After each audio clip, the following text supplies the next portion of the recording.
శ్రీశైలం మహాక్షేత్రంలో మహాశివరాత్రి బ్రహ్మోత్సవాలు శుక్రవారం వైభవంగా ప్రారంభమయ్యాయి. మహాశివరాత్రి బ్రహ్మోత్సవాలను పురస్కరించుకొని స్పెషల్ ఆఫీసర్ చంద్రశేఖర్ ఆజాద్, దేవస్థానం ఈవో పెద్దిరాజు దంపతులు, ఆలయ ట్రస్ట్ బోర్డు చైర్పర్సన్, అర్చకులు, వేద పండితులు ప్రత్యేక పూజలు నిర్వహించి మహాశివరాత్రి బ్రహ్మోత్సవాలకు శ్రీకారం చుట్టారు.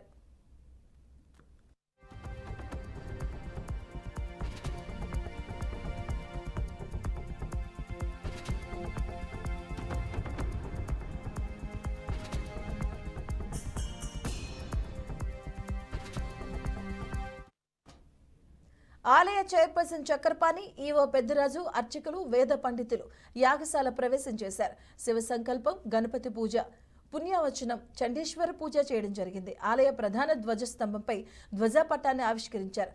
సకల దేవతలను బ్రహ్మోత్సవాలకు ఆహ్వానిస్తూ ఈ కార్యక్రమాన్ని చేపడతారు.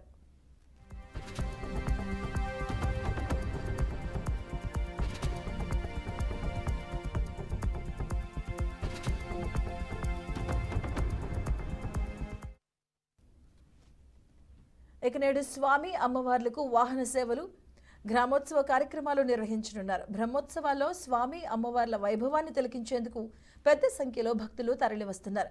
ఈ బ్రహ్మోత్సవాలు ఈ నెల 11 వరకు వైభవంగా జరగనున్నాయి.